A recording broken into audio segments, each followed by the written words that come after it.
G'day guys, it's Mick Lockhart from Parkway Studios, and today we're going to have a talk about drums and our microphones that we use here in the studio, and the reasoning behind the decisions we make when we put microphones on our drums. We're also going to talk about the way that we set our drums up, and I'll give you an idea on the way we do things to get a certain sound off a drum. So we'll go out in the library and we'll have a look at that, and then at the end of that side of things we'll come back out here and we'll get Beto on the drums, and I'll show you on the board then how I get him into Pro Tools and how I do my gain staging and a little EQ if we need to put some EQ on things. I'll chase microphone positions over EQ on in the board, but sometimes it's just nice to put a little bit of extra there on the way in, especially if for the track that we're about to build we know we're going to want it eventually, so we can do it on the way in at the very start. So so let's go out in the live room and have a look at some different mics we have and the way we set them up.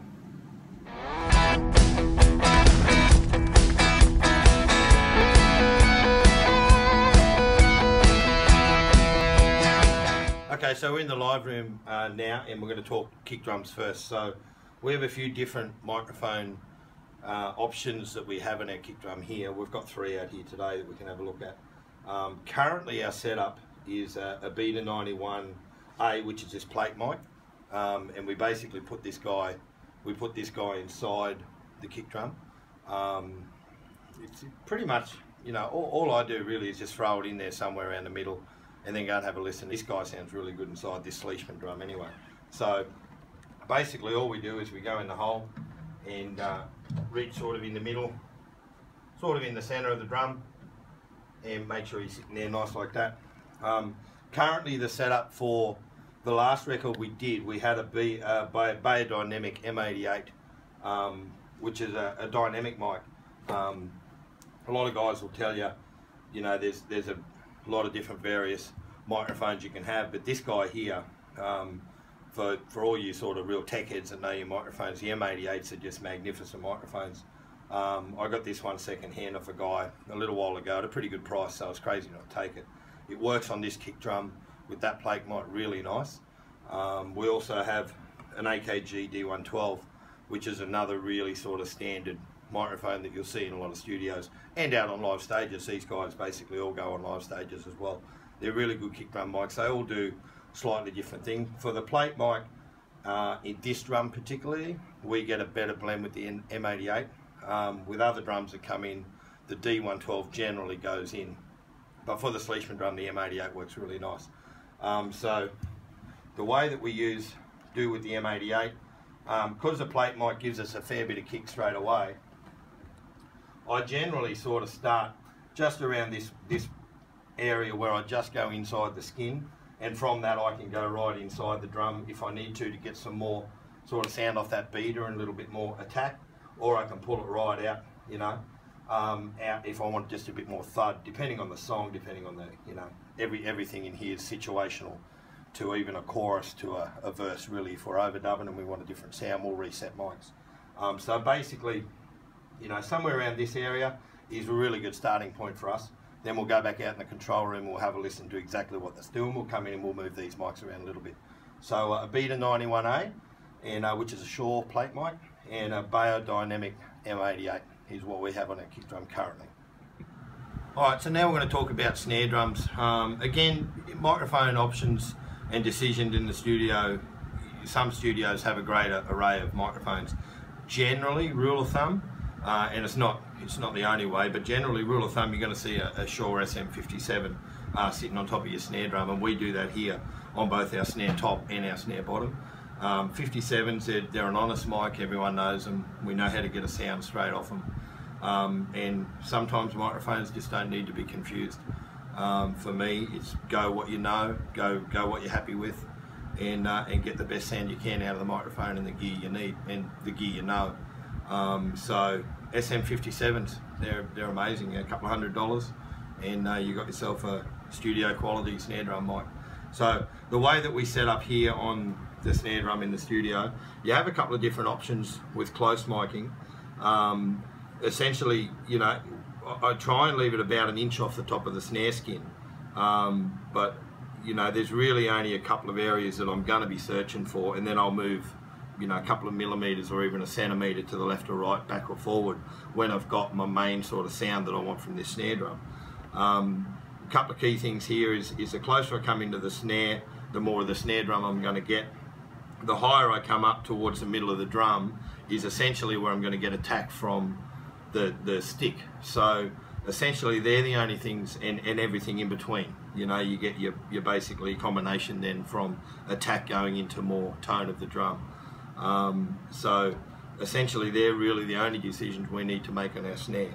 And then, you know, a little bit of subtle EQ going in, or a bit of compression or something on your way in can help a lot of things. But snare drums, you don't have to overcomplicate them. We don't overcomplicate them here. So again, whatever works for you, do it. But a 57 on a snare drum is a pretty good starting point. Our snare bottom mic, or our under snare, we use a 57 again. I'm not going to climb down there and get under this thing, because it's going to take me about an hour to get up. So I won't do that, but you have to trust me when I say I'm basically just pointing the mic about 1.5 inches, maybe 2 inches off the bottom snare, and I'm pointing it straight at the snare towards the center of the drum. And again, when we have a listen, when we blend our top and our bottom, I can come and I can move that one subtly. But general rule of thumb for me, under a snare drum, is I'm basically putting it at the wires, you know, at the snare. So that's basically what I've got it under there for, and that's what I want. So there you go, that's how we do our snare drums, SM57s. Okay, so now we're going to talk about toms. And again, you know, I'll keep going over it all day. You can confuse things with microphones. You know, we could try everything. You put a 57 on a tom, it may sound amazing. Might be just exactly what we need for that song. There's never any set rules.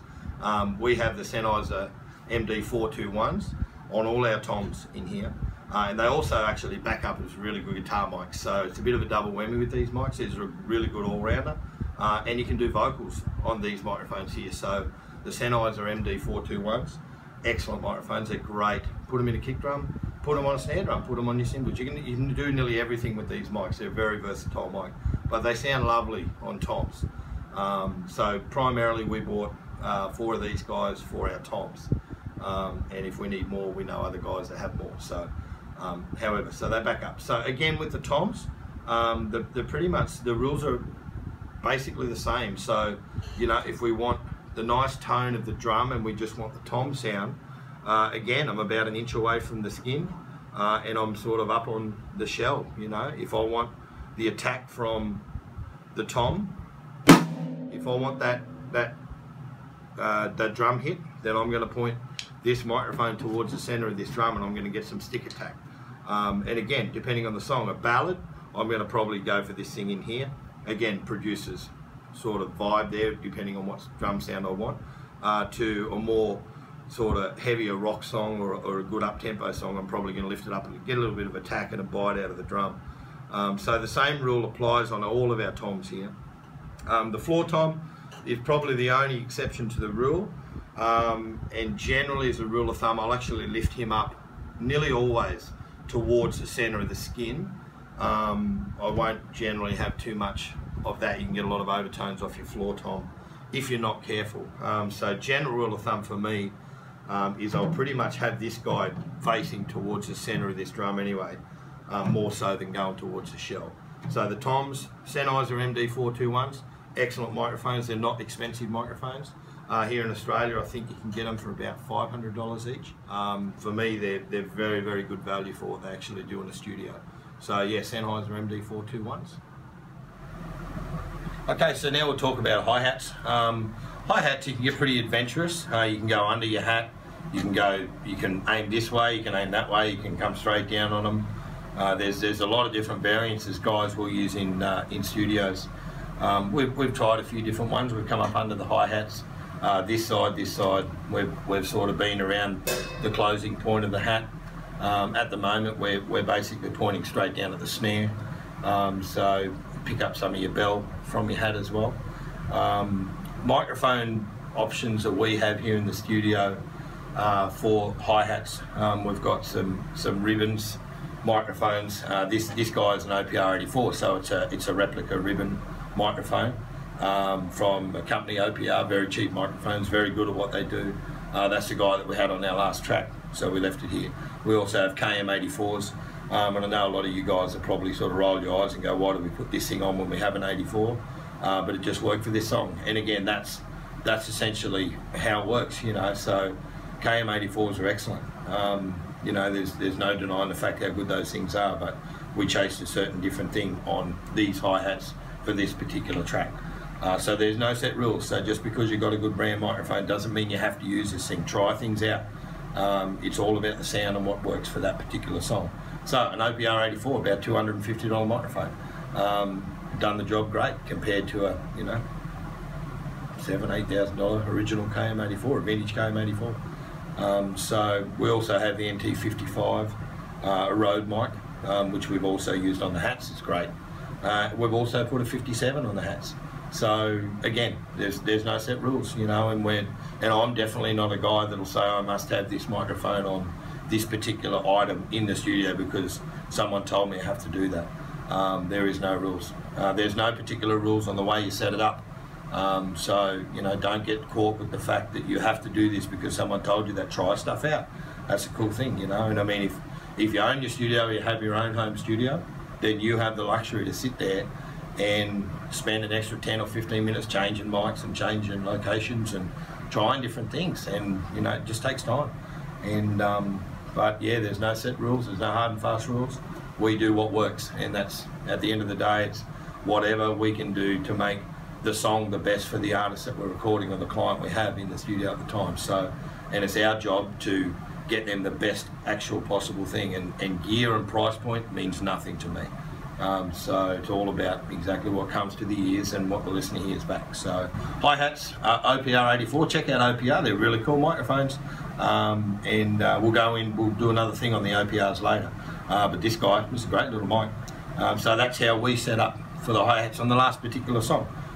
So yeah, pretty much standard, pointed straight at the snare drum as well. So helps with phasing issues as well. That's another reason we do that. So yeah, okay, so let's go and have a look at our ride. Okay, so for our ride mic, basically we're using a pencil condenser here. So this is a Rhode NT55. It's a good one, again, for what we needed on the last song. This guy worked out really well. I try and use these little pencil condensers because they focus in really nice. We basically focus in, I'm aiming for the top part of the ride and the bell, basically. So, but it's a nice mic. They're nice and bright. So, you know, essentially, if you're going to put a microphone up on your cymbals or any spot mics over the top of your cymbals, you want it to be bright. You want them to kind of replica that. They've got a few different options, these little mics. They're a nice little mic. Rhode are a good company. They've been around for a long time, and a lot of guys know what the NT55s do. So nothing really that special, just getting into a place where I can hear the bell and I can hear that ride over the top of the rest. So essentially that's what I'm looking for, and then it's just a blending thing. For me, the ride sort of doesn't solo anything. It's just that I can have a little bit of control over when I want the song to dynamically come up. I'd put a few spot mics out over our cymbals for that. Okay guys, so we've just got a couple to go and we're going to talk about our overheads. Here currently we have a pair of AKG CLS 414s. They're a match pair. We got them when we built the studio. We bought them as a match pair. Currently they're set on the cardioid and the wide cardioid pattern. There's 9 polar patterns on these guys, so you can muck around with the patterns. So they're lovely microphones. The AKG 414s they're pretty standard. You're going to see them in every studio you go to.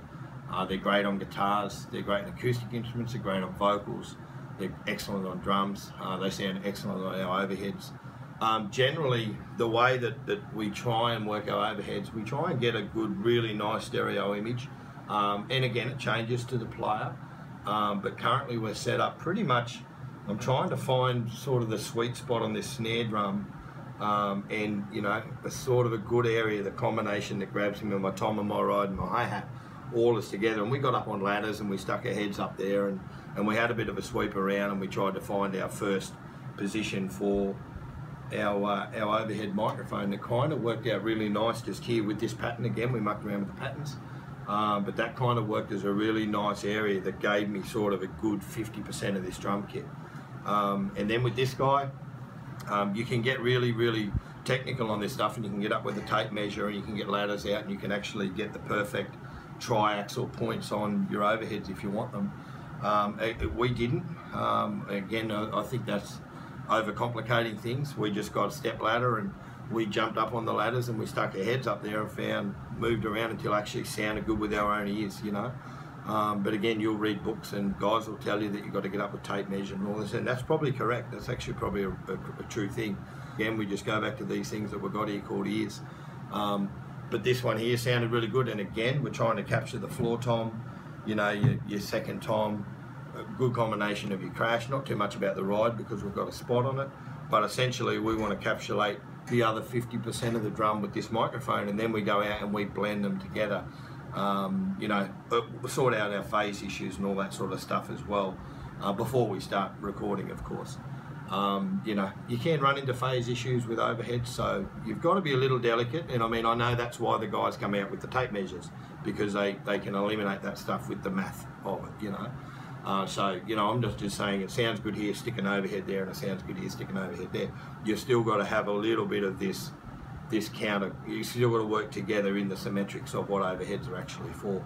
But currently we're set up, we're in nice and close here too, you know, so we don't have them out too wide, and we get a nice big body, full body sound for our overheads. So AKG C414s, match pair, beautiful microphones.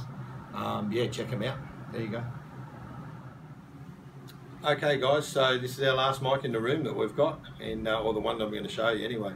This is our room mic. So this guy, basically we use this guy just to blend the overall sound of the close-up mics and the overheads. This guy here, he gives us a lot of flavour too, so he's probably going to be a couple of milliseconds behind all the other drums, and I want that. We want that for a reason. It kind of gives us air, and it gives us space, and it gives us width with our drums. I don't basically bring them up straight up, you know. So room mics, they do exactly what they're meant to do, and they give us the sound of the room. So we're kind of jammed over in this corner here at the moment, because this is actually where it sounded the best in this entire room that we've got. It kind of sort of focused itself all into this area and just gave us a real nice punchy drum sound in here, and it was a good even tone of the drums, so hence why the microphone's sitting up here. Again, we got up ladders and we had a look around our room, and we move this guy around all the time. We had another drummer in here a while ago playing a Mapex kit, and the microphone was sort of over up in this area, up where my hand is up here, and pointed directly down at the drums. Don't forget to make sure that you're pointing your microphone at your drums too. You know, you'll hear guys, again, you'll read stuff, and I've read this same stuff, that you point it up to the roof, or you point it to the corner, or you point it down to the floor. For me, my mind is I want this thing to capture the drums, so I don't want to hear the floor sound. I basically want to put it where there's a good sort of group of noise happening for me in our particular room, and that's where I want to put the mic, and then point it at the source. I don't want to focus it away, I want to point it at the source, because for me, again, it's doing what it's doing in the room from that drum kit, and it's landing here, so it just makes sense in my mind to point it at the drums, and then it'll actually get here. I'm looking at the drums when I'm doing our room check. Again, I could be well wrong, but like I say, it's working for us. And there'll be books you read and videos you watch where guys will tell you this is science. For me, this is ears. Don't hate me on that one, but that's just the way it is. So at the end of the day, this is where it sounds really good for the setup we have right now. So, and that's why I do it. You know, we don't add big extra things to these microphones. We let these mics do what they do. This one here is currently an OPR 87. I touched on that in one of our other videos. OPR, it's a Neumann U87 clone. We have an original U87 sitting out in the studio, and you know, we use that guy for our vocals. And again, if we're just tracking drums and we're doing nothing else, I'll bring the U87 out, or I'll grab a 414, or we'll put a KM84 or something up, and we'll change these mics. But again, for this one, this OPR 87 sounded fantastic, so we used it. So get your mics and walk around your room and have a listen. Don't be afraid to try something if it's not written in a book. Just do it. If it sounds good, right? So essentially that's what we do here. So I'll always read the advice of others, and I'll always take that into mind, and I'll always have it in my focus when I come into a room. And I'm not saying it's wrong for any means. It's probably actually 100% correct. Those guys get their runs on the board. So this works for me. So do whatever works for you and whatever works for your room. They're all different. We don't have multi-million-dollar rooms, and so we have to do what we can do. Okay, guys. So I've got Beto here now, and we're going to put in a bit of work here out in the live room. And what we're going to do here now is we're going to get Beto onto the drums, and I'm going to talk to him from the control room out into the live room through our headphones. And as we normally would set up for a session here. So we can take anywhere from sort of 20 minutes, 30 minutes to set the mics up. Average, you know, sometimes they can blow out, right up to an hour and a half just to set up our drums before anyone else gets here. Beto will come in early, and me and him will sit here and we'll go through this, especially when we know exactly what we're doing on the drums and all that sort of stuff. So that process, again, you know, like everything, can be as short or as long as it needs to be, but we generally put the hours in prior to it recording through the system, and that way we don't have to do anything post. We try and do our hours before the session and make sure it's correct going in. So that's our main focus here today. So we're going to put Beto out on the drums. I'll jump on the board here, show you how we gain stage into Pro Tools, and we'll just go through basically the mics are set up and they're relatively close. And we'll do a bit of gain staging and get a sound through the console here and see where we're at, and just show you the procedure we do through that. So you ready to go out and hit some skins, mate? Let's do it. All right, cool. Okay, so I have Mick out in the live room. He's our microphone out here is open so he can hear us. So now, sorry I can't get the camera up onto Pro Tools to show the gain staging, but I run in at about 50 or 60%. I don't track in really hot at all. I go to where it kind of just starts to discolour the next green, so I try and get about 50% and then push up into the next colour area. We don't need to run in hot. There's just no sense in doing it, as much as it looks cool. I generally run in at about 50 or 60%, so with the gain staging that we do right now, you'll have to take my word for it that I'm pushing the Pro Tools levels at around about 50 or 60%. Okay, Mick, can you go ahead and give me a kick drum, please?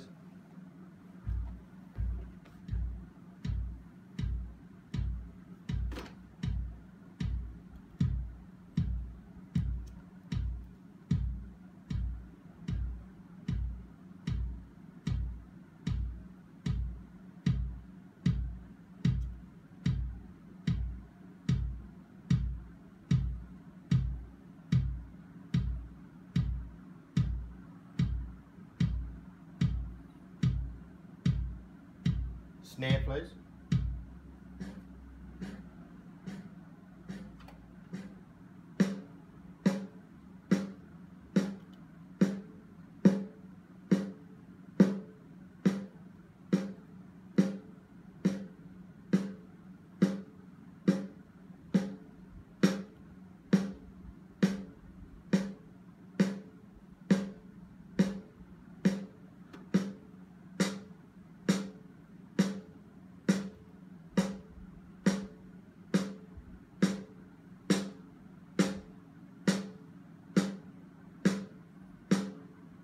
Hats.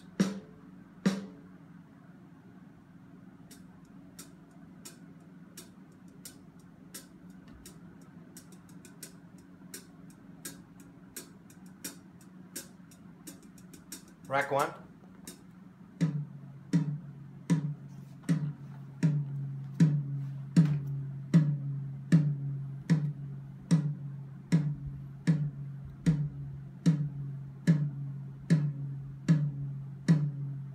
Two.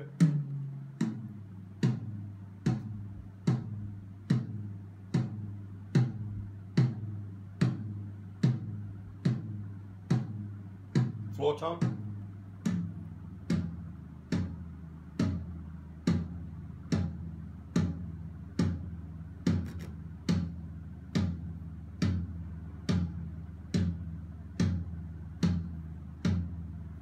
Ride.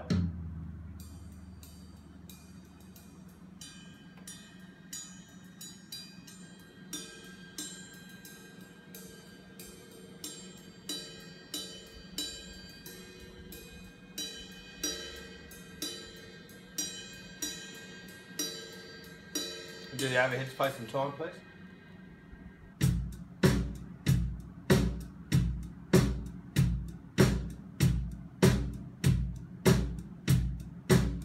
Just bringing up the room on.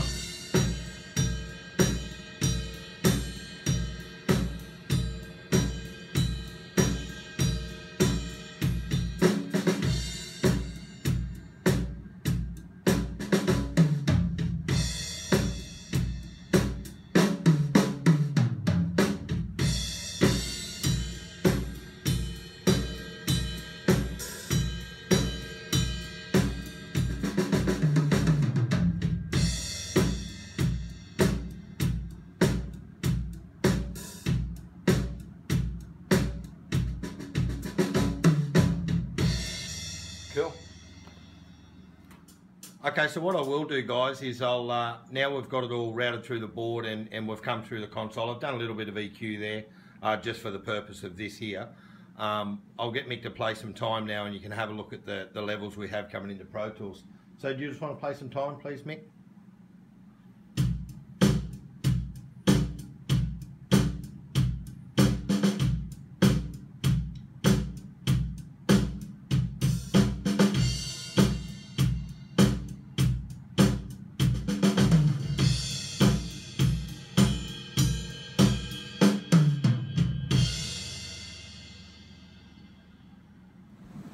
Okay guys, so there you go. There's kind of the starting point, you know, the process that we go through each time we do a session, and we'll spend a lot of time on the drums. So the drums are our fun part. We get out here and have a lot of good time on these things. So most people will tell you is good sounding records start here at the drums, and I'm a firm believer of that. So we spend a lot of time on our drums, and we work really hard when we're mixing records to get the drums exactly how we want them. So if the drums go well, then everything just seems to go out on top of that. So, you know, we had a look at our microphones. We had a look at the way that we set them up for different tonal options on the skins, and a few different options we have out there. We also had a look at how we run into the board. The main thing here is we don't run hot in a digital world. You don't need to. You don't need to smash the faders. You don't need to push the buses too hard anymore. There's so much headroom in the modern recording era now. There's no point. We don't need to. So as you can see, that's about as hard as I hit the faders at all time, and at the end they sound huge. They sound massive. So we've got a heap of headroom to play with, and so there's no point just busting faders. You just really don't need to. So I'd like to thank Mick for spending a bit of time out here with us today, and kicking the skins when we needed him to, and I hope you get something out of today. Please leave some comments if you want to know some more, or you know, if you want to give us some advice. You know, that's probably not a bad option too. There'd be people out there probably disagreeing with what we said, but that's fine. That's the beauty of recording. You're allowed to do that, and we do the way we do it here. It's because what we know, and it's how we do it all the time, and it works for us. So, but yeah, look, I'd love to hear your comments, and please subscribe to the channel, and like the video if you like it, or dislike it if you don't like it. You know, just let us know. Any feedback we get is greatly appreciated. Thanks to Mick, and thanks to you guys, and we'll see you in another video.